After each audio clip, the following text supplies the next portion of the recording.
Hello friends, welcome to Geetha channel. இன்றைக்கி நம்ம வீடியோவில் வந்து பார்த்திங்கன்னா பருப்பு உருண்டை குழம்பு எப்படி செய்கிறதுன்னு தான் பார்க்க போகிறோம். ரொம்பவே சூப்பராக அண்ட் சிம்பிளாக இருக்குங்க. வாங்க செய்கிறதுக்கு தேவையான பொருட்கள் என்னன்றதை பார்த்துடலாம்.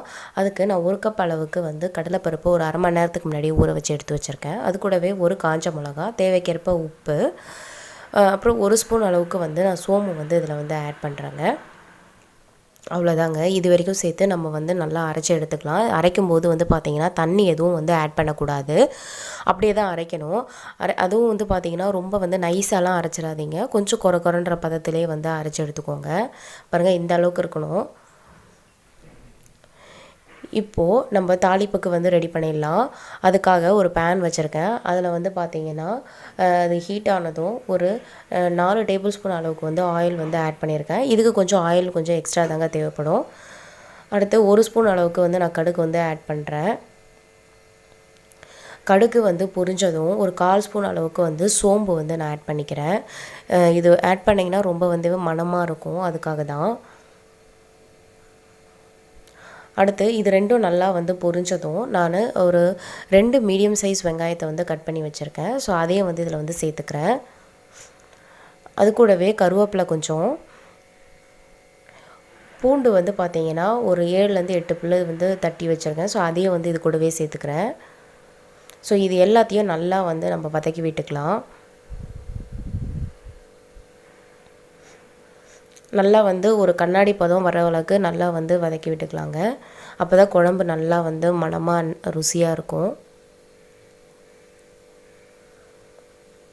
இது கூடவே வந்து பார்த்திங்கன்னா ஒரு 2 வந்து மீடியம் சைஸ் தக்காளி வந்து கட் பண்ணியிருக்கேன். ஸோ அதையும் வந்து நான் அதில் வந்து சேர்த்துக்கிறேன். ஸோ இதையே நல்லா வந்து மிக்ஸ் பண்ணி விட்டுக்கலாம். தக்காளி நல்லா வந்து மேஷ் ஆகணுங்க. ரொம்பவே சிம்பிளாக அண்ட் சூப்பராக இருக்குங்க அந்த டேஸ்ட்டு. இப்போது தக்காளி நல்லா வதங்கிருச்சு. இது கூடவே வந்து ஒரு 1/2 ஸ்பூன் அளவுக்கு மஞ்சள் தூள் வந்து ஆட் பண்ணுறேன். அப்புறம் குழம்பு மிளகாய் தூள் வந்து பார்த்திங்கன்னா 2 டேபிள் ஸ்பூன் அளவுக்கு நான் அதில் வந்து ஆட் பண்ணுறேங்க. உங்களோட காரத்தை பொறுத்து நீங்கள் வந்து சேர்த்துக்கோங்க. இப்போது அதாவது 1 டம்ளர் இல்லை 2 டம்ளர் அளவு கூட தண்ணி வந்து ஆட் பண்ணிக்கோங்க. உங்களுக்கு எந்த அளவுக்கு குழம்பு வேணுமோ அந்த அளவுக்கு வந்து ஆட் பண்ணிக்கோங்க. தண்ணி கொஞ்சம் கம்மியாகவே வந்து ஆட் பண்ணுங்கள். ஏன்னா அடுத்து வந்து பார்த்திங்கன்னா நம்ம புளிக்கரைசல் வந்து சேர்ப்போம். இந்த ஸ்டேஜில் உங்களுக்கு தேவையான அளவுக்கு உப்பு வந்து ஆட் பண்ணிக்கலாம்.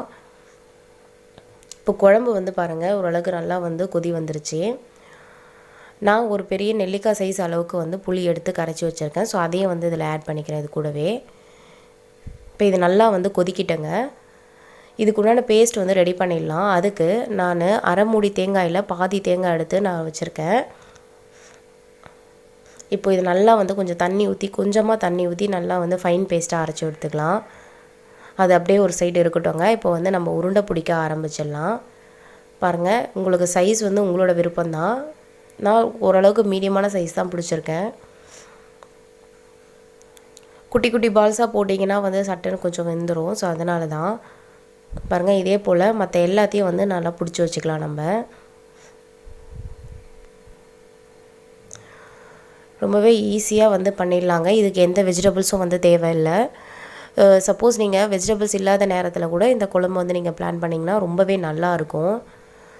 சாதத்துக்கு, இட்லி, தோசைக்கு எல்லாத்துக்குமே சூப்பராக இருக்குங்க இது. இப்போ எல்லாமே வந்து பிடிச்சி வச்சாச்சு. இப்போ நல்லா வந்து குழம்பு வந்து கொதிச்சிட்ருக்கு. ஸோ இந்த ஸ்டேஜில் வந்து நம்ம வந்து பிடிச்சி வச்சுருக்க உருண்டையை வந்து இதில் போட்டுடலாம்.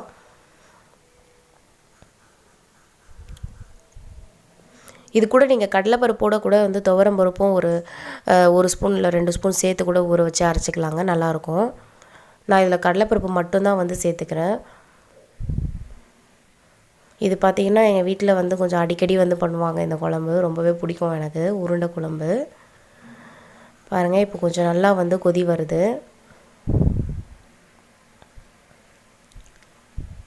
இன்னும் வந்து பார்த்திங்கன்னா இன்னும் ஒரு 5 மினிட்ஸ் கிட்டே நம்ம வந்து கொதிக்க விட்டுடலாம்.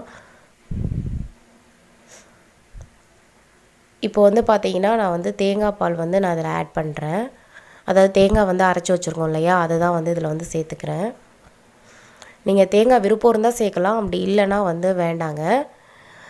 உங்களுக்கு குழம்பு வந்து கெட்டியாக வரணுன்னா நீங்கள் கடலை மாவு இருக்குது இல்லைங்களா, ஸோ அது கூட வந்து நீங்கள் வந்து இதில் ஆட் பண்ணிக்கலாம். அப்படி இல்லைனா நம்ம அரைச்சோம் இல்லைங்களா, அந்த அரைச்சதையே வந்து கொஞ்சம் தண்ணியில் கரைச்சி நீங்கள் இதில் இந்த ஸ்டேஜில் ஆட் பண்ணிங்கன்னா உங்களுக்கு ரொம்பவே சூப்பராக வந்து கெட்டியாக வரும் குழம்பு, நல்லாயிருக்கும் டேஸ்ட்டு. இப்போ லாஸ்ட்டாக வந்து பார்த்திங்கன்னா நான் வந்து கொத்தமல்லி தழை வந்து தூவிடுறேன். அவ்வளோதாங்க, நம்மளோட அட்டகாசமான சூப்பரான பருப்பு குழம்பு வந்து ரெடி ஆகிடுச்சு. பருப்பு உருண்டை குழம்பு சிம்பிளாக அண்ட் ஈஸியாக வந்து பண்ணக்கூடிய ஒரு ரெசிபி தாங்க. கண்டிப்பாக இந்த ரெசிபியை வீட்டில் ட்ரை பண்ணி பாருங்கள். எப்படி இருந்ததுன்ட்டு உங்களோட ஃபீட்பேக் வந்து கமெண்ட்டில் சொல்லுங்கள். இந்த வீடியோ பிடிச்சிருந்தா கீதா சேனலை லைக் பண்ணுங்கள், கமெண்ட் பண்ணுங்கள், ஷேர் பண்ணுங்கள், மறக்காமல் சப்ஸ்கிரைப் பண்ணுங்கள். தேங்க்யூ.